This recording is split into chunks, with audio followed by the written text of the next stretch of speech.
Romanos 8:1. Portanto, agora não há nenhuma condenação para os que estão em Cristo Jesus. 2. Porque a lei do Espírito da vida, em Cristo Jesus, te livrou da lei do pecado e da morte. 3. Porquanto, aquilo que a lei fora incapaz de realizar por estar enfraquecida pela natureza pecaminosa, Deus o fez, enviando seu próprio Filho, à semelhança do ser humano pecador, como oferta pelo pecado. E, assim, condenou o pecado na carne. 4.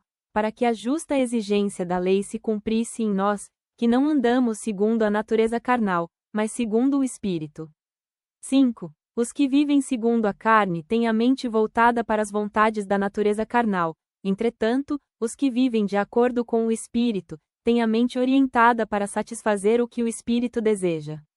6. Pois o modo de pensar da carne é morte, mas a mentalidade do Espírito é vida e paz. 7. Porque a mentalidade da carne é inimiga de Deus, pois não se submete à lei de Deus, nem consegue fazê-lo. 8. Os que vivem na carne não podem agradar a Deus. 9. Vós, contudo, não estáis debaixo do domínio da carne, mas do Espírito, se é que de fato o Espírito de Deus habita em vós. Todavia, se alguém não tem o Espírito de Cristo, não pertence a Cristo.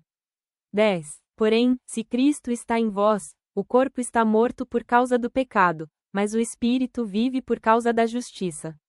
11. E, se o Espírito daquele que ressuscitou dos mortos a Jesus habita em vós, aquele que ressuscitou dos mortos a Cristo Jesus igualmente vos dará vida a seus corpos mortais, por intermédio do seu Espírito que habita em vós. 12. Portanto, irmãos, estamos em dívida, não para com a natureza carnal, para andarmos submissos a ela. 13. Porque, se viverdes de acordo com a carne, certamente morrereis. No entanto, se pelo Espírito fizerdes morrer os atos do corpo, vivereis. 14. Porquanto, todos os que são guiados pelo Espírito de Deus são filhos de Deus. 15. Pois vós não recebestes um espírito que vos escravize para andardes, uma vez mais, atemorizados, mas recebestes o Espírito que os adota como filhos, por intermédio do qual podemos clamar: Abba, Pai. 16. O próprio Espírito testemunha ao nosso espírito que somos filhos de Deus. 17. Se somos filhos, então, também somos herdeiros, herdeiros de Deus e co-herdeiros com Cristo, se realmente participamos dos seus sofrimentos para que, da mesma maneira, participemos da sua glória. 18. Estou absolutamente convencido de que os nossos sofrimentos do presente não podem ser comparados com a glória que em nós será revelada.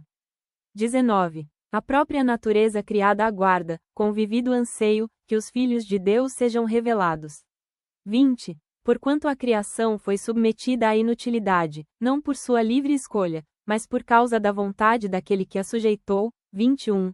Na esperança de que também a própria natureza criada será libertada do cativeiro da degeneração em que se encontra, recebendo a gloriosa liberdade outorgada aos filhos de Deus. 22. Sabemos que até hoje toda a criação geme e padece, como em dores de parto. 23. E não somente ela, mas igualmente nós, que temos os primeiros frutos do Espírito, também gememos em nosso íntimo, esperando com ansiosa expectativa, por nossa adoção como filhos, a redenção do nosso corpo. 24. Porquanto, precisamente nessa esperança fomos salvos. Contudo, esperança que se vê não é esperança, pois como pode alguém anelar por aquilo que está vendo? 25. Porém, se esperamos por algo que ainda não podemos ver, com paciência o aguardamos. 26. Do mesmo modo, o Espírito nos auxilia em nossa fraqueza, porque não sabemos como orar, no entanto, o próprio Espírito intercede por nós com gemidos impossíveis de serem expressos por meio de palavras. 27. E aquele que sonda os corações conhece perfeitamente qual é a intenção do Espírito, porquanto, o Espírito suplica pelos santos em conformidade com a vontade de Deus. 28. Estamos certos de que Deus age em todas as coisas com o fim de beneficiar todos os que o amam, dos que foram chamados conforme seu plano. 29. Porquanto, aqueles que antecipadamente conheceu, também os predestinou para serem semelhantes à imagem do seu Filho, a fim de que ele seja o primogênito entre muitos irmãos. 30. E aos que predestinou, a estes também chamou. E aos que chamou, a estes igualmente justificou, e aos que justificou, a estes também glorificou. 31. A que conclusão, pois, chegamos diante desses fatos? Se Deus é por nós, quem será contra nós? 32. Aquele que não poupou seu próprio filho, mas o entregou por todos nós, como não nos concederá juntamente com ele, gratuitamente, todas as demais coisas? 33. Quem poderá trazer alguma acusação sobre os escolhidos de Deus? É Deus quem os justifica. 34. Quem os condenará? Foi Cristo Jesus que morreu. E mais, ele ressuscitou dentre os mortos e está à direita de Deus, e também intercede a nosso favor. Que Deus te abençoe.